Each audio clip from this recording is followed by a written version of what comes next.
mistakes and myths of crowdfunding. So I recognize a lot of familiar faces in the room. You've probably been to presentations about what crowdfunding is and how to do marketing for it, but I think one of the topics that is a little bit less covered are the things that you assume you know about crowdfunding. And these are things around what's good for crowdfunding, how to do marketing for crowdfunding, and all the questions you might have. So I want this to be a straightforward, honest presentation to answer some of the questions that you might have in your mind and some of the assumptions you have about what crowdfunding really is.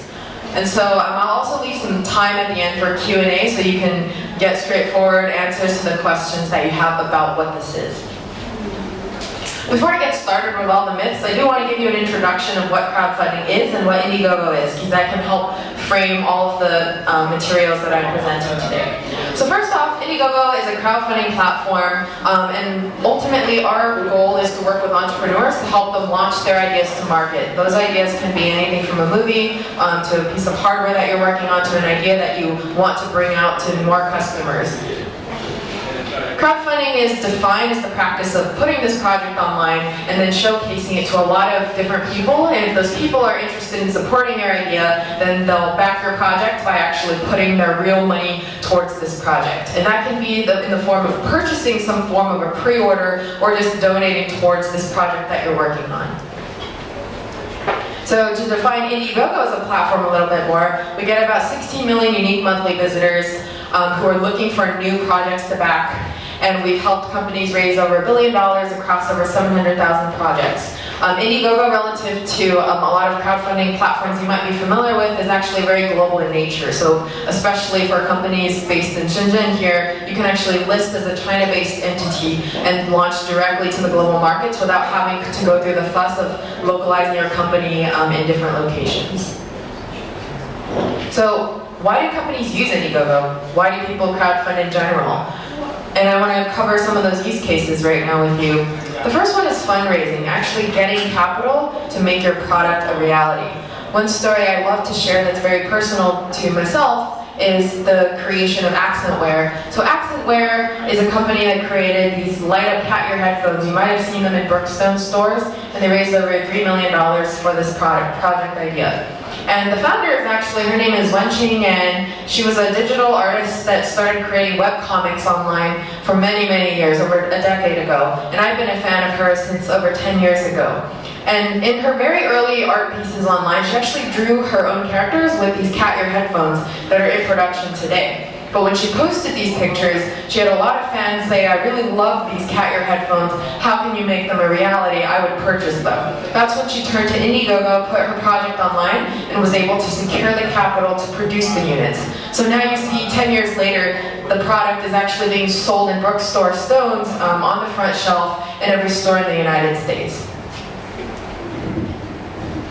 Some other people who don't necessarily need crowdfunding to raise money and build capital, they use crowdfunding as a way to test and validate certain audiences for their product, figure out who their customers actually are. So we worked with a team based actually in Shenzhen here. They're called U-Factory. They created a robotic arm product that you can use that you can program to do all sorts of different things with. And in this case, this robotic arm can play Go with another person.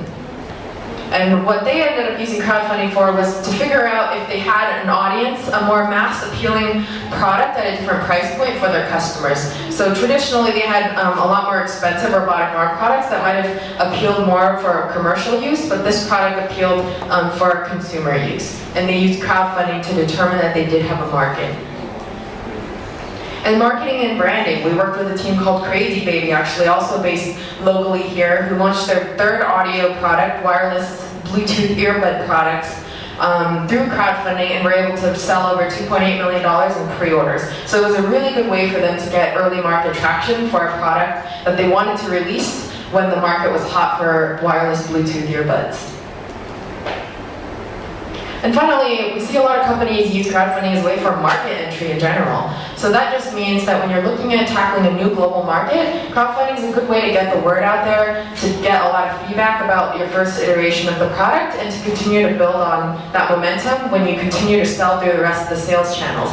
And we work with a team called XGME, they're based out of Chengdu, and they create an HD high-definition projector for home entertainment, so you can watch movies, stream YouTube, Netflix, somehow play games on a giant screen while you're using your keyboard, and it's high definition and had a really big market appeal in global markets. So that's it for all of our talk about Indiegogo and crowdfunding in general. Now I want to talk about some of the common mistakes and myths of crowdfunding. And for this part of the presentation, I actually brought along some t-shirts. So the shirt that I'm wearing right now, it says 创造, and it's a limited edition Indiegogo shirt. I brought 10 of them to Shenzhen. I have 5 of them here. I gave the other 5 out in another event. And so I'm going to put on the screen here a potential myth or mistake. And anyone in the audience is invited to try to correct it or tell me if it's correct or wrong. And you can just get a shirt for participating, so the first person to participate. So the first one that I want to address is a good product will sell itself through crowdfunding. True or false? Is there a way to correct this? I saw a hand over there first. That is not true. You have to have good marketing as well. Otherwise, it's just not going to sell. Great. Do I get a shirt? You do. Oh, yes. I'm a sucker for free stuff. Should I throw this? You might throw it. Intercepted. Okay, great. So that is correct. So one of the challenges with crowdfunding is as an entrepreneur, you might have been working on a project for a really long time, and your friends and family and your team, you continue to validate yourselves and say, we have a really great product, and we're going to sell $1 million as soon as we launch this, because everyone around us thinks that it's really great and worth $1 million. But crowdfunding is actually a little bit more different than a normal sales campaign would go. So the first thing to recognize about crowdfunding backers, the customers who might support you through crowdfunding, is that they're a little bit different than a normal e-commerce shopper. They're a little different than someone who might just buy something online. And one of the ways I want to illustrate this is showing you this graph here. So the general US e-commerce shopper, they tend to be middle-aged. They're a mix of males and females. Most of the sales still come on traditional desktop versus mobile phones, and then people purchase through credit cards. But to dive into that a little further, crowdfunding backers are only a subset of that, and they tend to be the earliest adopters. So they tend to be majority male. That doesn't mean that you have no chance if you have a product that's targeted at females, it just means you have to be a little bit more refined in your marketing channels. 50-50 desktop versus mobile traffic, so you can see there's a huge spike relative to general e-commerce of people who buy on their mobile phones, which means they're more technology integrated, higher income.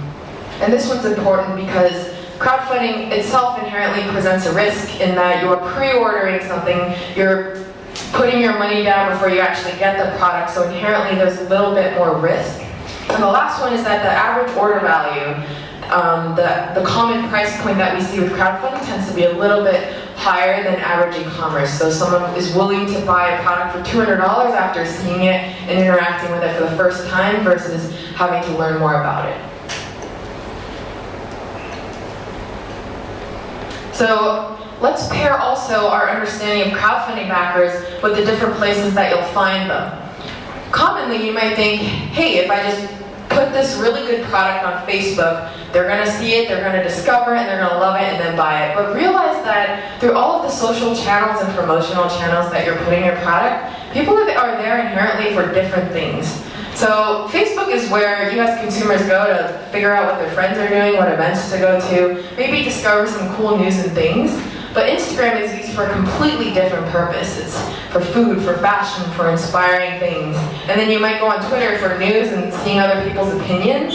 Snapchat is completely different. It's among really close friend circles and you use it for an entertainment purpose. And then YouTube, you watch fun videos, inspiring videos. So basically the message here is you have a cool product and you want to push out a message for it. Blasting the exact same photo and video or message on all these channels at the same time is not how marketing works, and and is not how you're going to drive sales. Because for every channel, you're going to have to craft an entirely different message, or in some cases, it might not even be a good fit. I'll give you one example. Let's say you're selling an electric skateboard. So if you went on Twitter and you were telling everyone, hey, come buy my electric skateboard, that message is completely out of place and probably not a good way to talk about it. Instead, on Twitter, you might want to link to a piece of news or a TechCrunch article or some sort of article about your product. And same with Instagram. If you put a photo of an electric skateboard on Instagram, it might not be a good fit. Instead, a lifestyle shot where someone's casually riding through the streets on an electric skateboard, that might be a better fit for Instagram. So the other thing to keep in mind is that your customers aren't always shopping everywhere that they're browsing, right? We just talked about all of those social media channels. There are specific ways that they're figuring out what to buy. One of the best places to figure out this purchase intention is through Google. So if I did a search for best electric skateboard, I'm trying to compare different types of electric skateboards, and you can see through the commonly searched terms here that people are looking for recent reviews on best electric skateboards. They're trying to figure out what other people are thinking. They're trying to learn more about it. And targeting terms like this, you're going to be able to find somebody who's a lot more interested in this specific product versus just broadcasting a general message through social media. The second one is really looking at what blogs and niche media outlets can do for you. So if you go on the site techgearlab.com, there are a lot of reviews for different types of products, and sometimes they're crowdfunding products. And you can see they really go into depth about the product, the price points, the specs, and these are the sites that you want to get your product featured on when people are looking to compare your product to other products on the market. The other thing to realize here, because of the mindset of these crowdfunding backers that we talked about, they're inherently early adopters, they're trying to discover products on these different channels, not all products are necessarily a good fit for crowdfunding. And we think that with crowdfunding, you need to create some sort of value for the customer so that they're willing to take that risk. And that value can be created in two directions.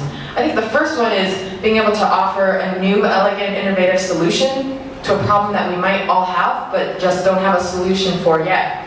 Or it might be potentially improving the existing design of a product that's already on the market, but probably not elegant enough yet or affordable enough yet. The other direction to go is to take an existing piece of technology that everybody loves, but dropping the price point so that everybody can enjoy it. And I want to give you an example of that. So one category that worked really well with crowdfunding were gimbal stabilizers for smartphones. So if you looked on crowdfunding in 2015, you saw that gimbal stabilizers were around $250, $300. So for someone who was a casual photographer, maybe like myself, I wanted to use my smartphone for selfies or to stabilize my homemade smartphone videos, $250 is way out of my price point. But in 2016, there were companies out there that tried to figure out how to make that stabilizer technology more affordable to people. So they were able to drop that price point to $100. So that was a 60% price drop in the span of 1 year, and a really great fit for crowdfunding because although you're not creating a brand new innovative technology, you're making it more accessible to even more people. So on to our next myth here. So I want to launch next week. I'm going to launch a crowdfunding campaign in 1 week. And also, I've also heard that I need to prepare for at least 3 months. So what's the truth behind timelines? Does anyone want to take a shot? We've been hoping for about 3 months. Okay, thanks for the answer. You get a shirt for that. Throw it like a frisbee. I don't know.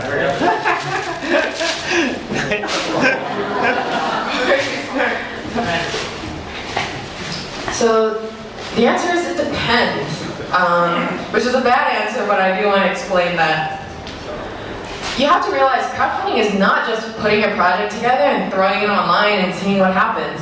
We understand that you want to test your audiences, which is why you're using crowdfunding, but you need ample time to prepare.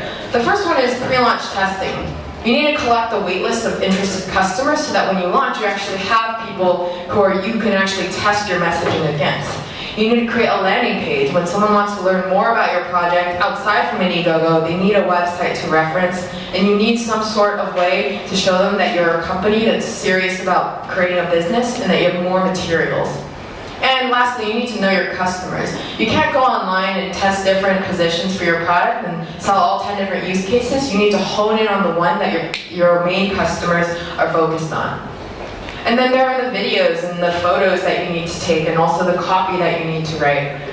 Creating a product video takes a long time. You don't just go up to a videographer, you don't go to a video vendor and say, I want a video next week. It takes a lot of time for you to prepare the script, get through rounds of reviews, and ultimately come together with a really good story in a short amount of time. The shorter the video, the better.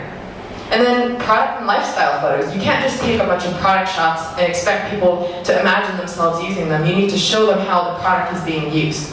And lastly, you need a lot of prototypes. When you're selling products online for the very first time, especially through channels like crowdfunding, these customers, and probably no one has probably interacted with your product in real life. And you need these points of validation, whether it's having a unit sent to media and having them review it, or having early customers test it out and give you their best testimonials. And lastly, one of the most overlooked parts of crowdfunding is all the production and logistical work that's required for shipping to all of your backers. So once your campaign ends, how do you make sure that your customer in Brazil gets the product at the same time that your customer in the United States gets it? Or how do you account for the shipping cost differences between shipping to Russia versus shipping to the United States? You need to have those figured out, figure out what your limitations are before offering the product. So in terms of building up a customer waitlist, how much time does it take? And I get this question a lot, which is, oh, so if I collect emails for a month or 2 months or 3 months, then I'm good to go. That's not necessarily true, right? You need to spend enough time to collect a customer waitlist that mirrors your goal. So I'll give you an example here. So Acton Skateboard is an electric skateboard, and let's say that their goal is $50,000. They want to sell $50,000 through an Indiegogo crowdfunding campaign. Their price point is $500, so that means that they need to sell about 100 units in order to reach their $50,000 goal. So how do I make sure that I have a customer waitlist that's big enough to hit $50,000? Well, you can divide that by a rough 5% conversion rate, which is a good engagement rate for your email waitlist, and that's about 2,000 emails. So you can roughly set for yourself a target that's around 2,000 emails, and once you've hit that goal, then you can say, hey, I feel ready that I've tested my market, that I have a strong enough waitlist to drive enough traction against my campaign. So here's our next myth here. I just need a lot of Facebook likes, and that's enough community, that's enough momentum to launch my campaign. Who wants to take a shot? No, you should just pick the focus group, like those groups who are extremely the highly influential customers of your product, and to get those likes will make you very high conversion rate. Okay, I like your answer. You got a shirt. Thank you.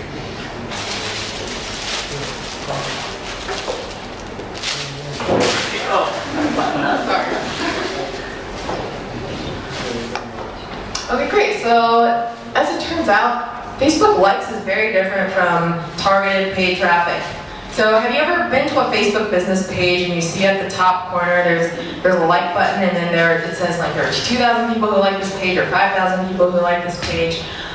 So likes are interesting because the way that Facebook works is that if you go like a page or somebody likes your page, it's really hard to reach them again. I don't know if you have this experience, but I'm sure you've gone on Facebook and you've liked something and you've never interacted with them again. And data tells us that that's true. So 1% of users who like your page will probably never come back and visit you again. Unless they're regularly going to search for you and engaging with your page, it's really hard for Facebook's algorithm to resurface those posts to your feed. So Facebook likes are something that you should be cautious about buying. And the second one is that even if you have a lot of likes, let's say you have 1,000 people who like your page, only 2 to 6% of that 1,000 people will actually be reached organically through your posts. So on Facebook, you might take a lot of time to craft together a video or some sort of post or update, but actually only a very few small group of people are looking at that. So the verdict here is don't pay for Facebook likes. You want to build that up organically and get people to want to come back and revisit your page. There's no point in setting aside a $50, $100 budget just to get more likes. There's no point in that. What you want to do is instead invest that budget in targeted Facebook traffic against your target demographic. So you know what your customer looks like, send out an ad to that specific person, don't drive them necessarily to go like your page.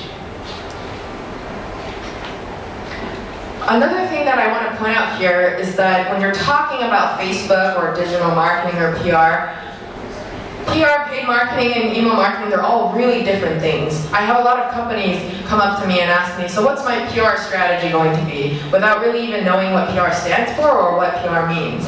And I wanted to visually illustrate for you exactly what these different marketing channels could mean to you. So email marketing is when you have a user's email address and you push them a message through their email that tells them more details about your product, how to reach you, and you deliver interesting information to them. So after you collect your customer email waitlist, you can send them a message like this on your launch date, enticing them to buy now with a strong call to action. So that's sending them an email. Email marketing is actually physically sending your users an email message. The second one is PR and media.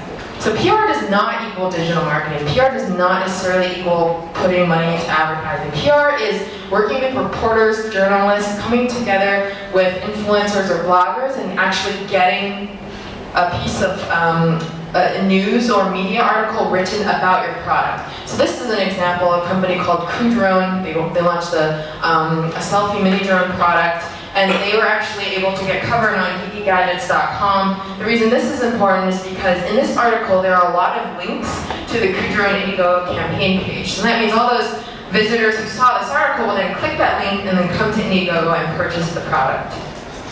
And the last one here is paid marketing, a Facebook ad, which is different than a Facebook post or any of these other channels here. And that's you setting up a very explicitly focused sales message around pre-ordering and then driving this link to your Indiegogo page so that people who see this ad can then purchase your product.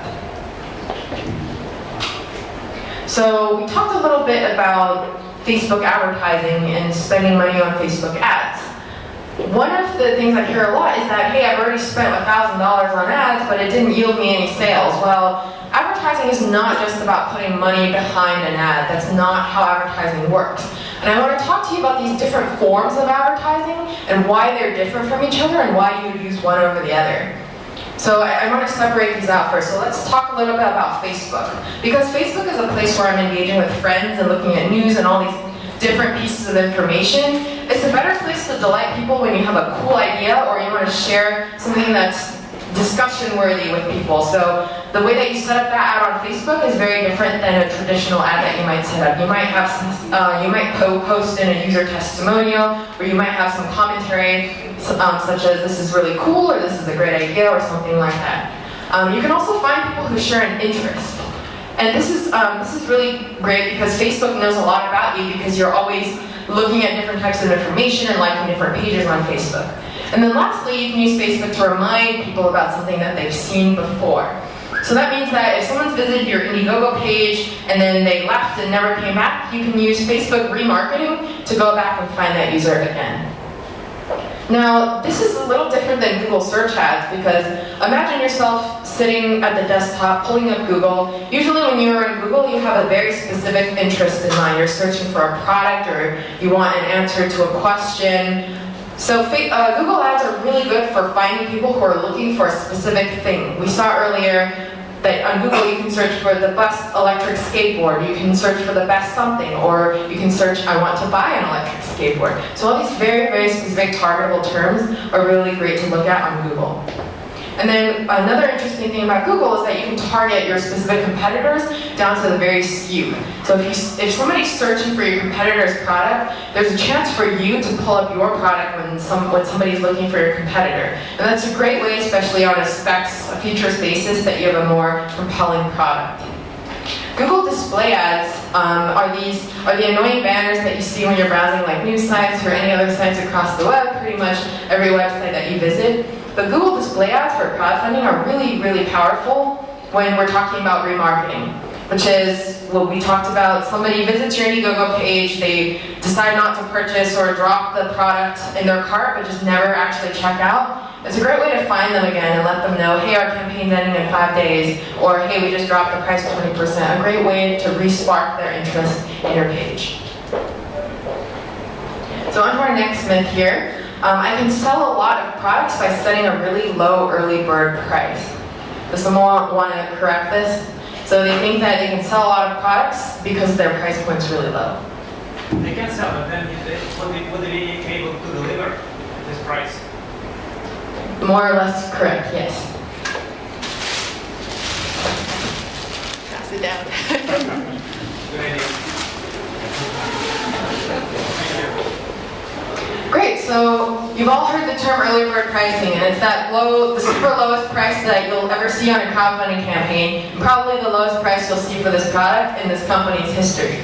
And I meet a lot of entrepreneurs who think, hey Sandy, I need to price this at cost so that I can sell more units because all I care about with crowdfunding is market momentum and I don't care if I break even. The truth is if you're pricing at cost, you're probably going to lose money because there are unexpected costs that come with crowdfunding. And that includes marketing, that includes shipping, that includes you not counting in the fact that you have to accept returns sometimes and dealing with all sorts of unexpected situations. So the strategy that we like to suggest is that your price point should actually mirror your product's positioning. And your positioning can come more from your overall company and your product strategy. So the example I want to give here are wireless earbud products, which all more or less can have the same cost structure and the same components from a technology perspective. But if we look at the different ways that you can price here, the first one is economic efficiency. And that means that you have a product that does what a lot of your competitors does, but you're able to produce it at a lower price and you can offer it at a lower price. And that's the value that your customers perceive. They want to spend less money, but they want to get a product that packs just as much of a punch. The second one is market penetration price. So let's say you're launching a new product for the first time. It's actually a fairly good product, but you want to sell a lot more units, and you think that at this price point you see a lot more conversions, so you offer this price point for a limited amount of time and a limited amount of units just to get a little bit more momentum. And that's what the Crazy Baby Air team did. Another type of pricing is premium pricing. You're selling more than just a product, you're selling a brand, you're selling a story. The fact that with Apple you get all of this after-sales support and all these resources online, plus the fact that you own a lot of their other products and they never break, or if they break, they have a process for helping you get it fixed. That's how they're able to charge a price that's higher than their competitors. And then lastly, monopolistic. This is hard to find, but this means that you have some form of technology or a way of designing the product that's not easily replicable by your competitors, which gives you the opportunity to charge a higher price point. I think the Braggy Dash, originally when they came out, had a really great technology around their true wireless earbuds, and that's why they had a really premium price for their product. And when we're talking about costs, we need to realize that it's not just the bill of materials that we are looking at. There's a lot more that goes into shipping a product and getting it into their customers. For example, when you're shipping a product to California versus New York versus Shenzhen versus Russia, that's going to cost you a wide spectrum of prices. Plus, consider the fact that in every country there are local taxes and local duties that you must be accountable for, either you or your customers. So account for those as you're figuring out what your price points are. And then channel margin. If you're working with a partner, let's say a marketing partner or a third-party distributor, they need their cut of the pie as well. And typically that can range very widely from 10 to 50%. So you need to make sure that you save yourself enough wiggle room there to work with any partners that might present a compelling opportunity along the way. And then the one that I think is commonly overlooked is saving yourself a marketing margin. So let's say after all of these costs you've set aside, you only have 20% margin left for yourself. And then when you run Facebook ads, it costs you about $20 in ads to drive a $100 product sale. So you've basically spent the rest of your margin on marketing and you're left with nothing. And that's your break-even point, right? And for when you're starting to build a company to drive momentum, that might be okay, but in the long run, you're going to need to figure out how to make actual money on the product. So after factoring in all of these, let's say that for this wireless earbud company, at a price point of $100, their cost is $70 and their margin is $30. So what this company can take into consideration is that during the holiday season, there's this pressure to drop your price point. So if they put a 20%, 30% discount on this product, they actually make no money. So if that's the case, they might have considered earlier on to increase their MSRP, their retail price, so that they can factor all these in and make money at the end of the year. So these are pretty much the common questions that I run into, but I'd love to open the floor up to the questions that you have about crowdfunding, any myths you've heard, anything that you're curious to learn. Thank you.